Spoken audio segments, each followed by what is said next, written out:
Hey, hey, hey, it's AAA Wednesday, which stands for Ask Alyssa Anything. And in these sessions, I'm responding to questions you've left in the comments about the book publishing industry and how to write a better book. I'm really enjoying getting to speak to all of your questions and concerns, so let's keep them coming. If you're new here and you don't know what my channel is all about, welcome. Thank you so much for checking it out. On my channel every week, I either talk about the publishing industry, as that's my professional background, or I give tactical tips for how to strengthen your book. And I also do these AMA sessions. So if any of that interests you, go ahead and hit that thumbs up button to join this amazing community of over 25,000 authors. Now, speaking of that amazing community, let's dive into the first question today. I've written a contemporary romance novel, and once all is said and done with my many revisions and edits, it's a little over a whopping 190,000 words. I know this is longer than industry standard. I think I have 3 options and would appreciate your expertise in picking a course of action. Submit query letters with the 190K manuscript as is and hope that the agent is willing to take a chance on something outside the norm.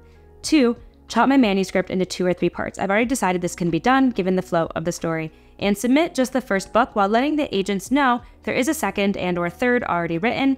Or 3, add a sentence in the query letter that says something like, though designed to be one cohesive story, there is potential to split the novel into a 2 or 3 part series to better align with standard romance length. I'm leaning toward option 3 with the idea that splitting up the novel should be done as a collaborative discussion with an industry expert and agent, but I worry that it might make it seem like I don't know what I'm doing or like I'm not confident in what I have. Truth be told, it's one story. And although I could break it up, I really didn't design it that way, and I worry that book 1 would be kind of blah without the amazing true ending of the complete story. Help. This is a really tricky situation to be in, but it is one I see time and time again, even with authors that I work with. Unfortunately, in the situation that you have a manuscript as lengthy as 190,000 words, it's very unlikely that an agent is going to respond positively to that and take this on, frankly. They're not going to be able to sell a contemporary romance to a publishing house at that length, which you have already noted and you're already aware of. So you're basically betting on the hopes that an agent's going to like your writing enough to want to take on the process of splitting it up with you. But frankly, the agent is likely going to see that as too much work that they would need to do to sell this book. Remember that when an agent is going through queries and deciding who they want to offer representation to, they ultimately are trying to evaluate if they can sell that book. They might love the book, but they don't think they can sell it, and they're not going to offer that person representation. So even if they loved your book, they might realize that this is going to be a very hard sell and is going to require a lot of upfront work, which, by the way, the agent is not getting compensated for because they don't get paid until they get you a book deal, right? So I think you really would be putting yourself in the best position to shorten it first. Frankly, I think most agents are going to see the word count and immediately reject the query. It is just too far over the standard length for the genre. As you're deciding how to slice up the story to be a standard contemporary romance length, I would encourage you also to try to figure out if there is a way to make this book a standalone, because it is also very difficult for agents to sell 2 or 3 part series, especially from a debut author. A publisher is much more likely to take on a book that is presented as standalone with series potential than a book that has to be published in 3 parts, because that just presents more risk for the publishing house.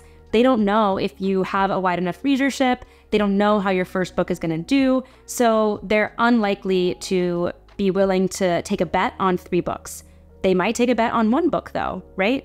So if traditional publishing is your ultimate goal, you feel passionately about it, consider if it's possible to A, cut down the manuscript, and then B, rework it such that it is a strong standalone novel. I know that wasn't the answer you were probably hoping for, but I want to be realistic in giving you the best possible chances when reaching out to literary agents, which, by the way, is not your only path for publishing, but that is the one you brought up. So that's what I feel would be your best bet. Before we get into the next question, I wanted to let you know about a free resource I have for my YouTube community in the description below. It's called My Story Self-Assessment Worksheet, and it's a free, easy, fun way to answer questions about your story and then interpret areas that are strong and areas that could be improved on the next draft. If you're in the process of self-editing, it can help you get out of a rut. Downloading that is also going to sign you up for my exclusive newsletter, Chapter Break, where I interview publishing industry insiders and professional authors, so you don't want to miss out on all the amazing tips and insights they are giving. If you want to go straight to the newsletter, the link is also in the description. Here's the next question. What is the preferred format for manuscript submissions when an agent requests materials? I assume 12-point Times New Roman double-spaced. But are there other details considered standard, like headers, footers, page numbers, etc.? If an agent requests the first 10 pages only, single versus double space can make a big difference. The standard manuscript format is 12-point font. It doesn't have to be Times New Roman, but might as well be. It needs to be a standard font, not a crazy one like Comic Sans, and double spaced, yes. In terms of other formatting, just do standard margins and make sure you have page numbers, preferably at the bottom right-hand corner. Typically, with a manuscript, you may also have a title page where you put your title in the middle of the very first page, and then your name. You can put your contact info if you want as well. And then the second page will start with chapter 1 with the double-spaced formatting and your page number in the bottom. That's really it. There is some deviation in manuscript formatting, but unless an agent says that in their query submissions, they need this font or this margin, then going with what I just described will be totally fine. Here's the last question, and it's a bit of a fun one. I would like to ask you about the scout literary figure in editorial world. What are their functions? How do they move between the different markets? Do they work on their own for editorials or agents? Is it true that the majority of them are secret? I've heard about that. I love that you asked this question because scouting was something that I was not aware of until I was working in the industry for several years and I became good friends with a literary scout. It's a really cool and unique job. Basically, scouts tend to work either on their own or they work in conjunction with a literary agency, so that's the side of the industry that they would be on. And what they're trying to do is feel out what books might be good for their intended markets. So there could be scouts for particular foreign rights that they specialize in, and they're trying to scout what books are being sold among publishers in the US or UK that could be a good fit.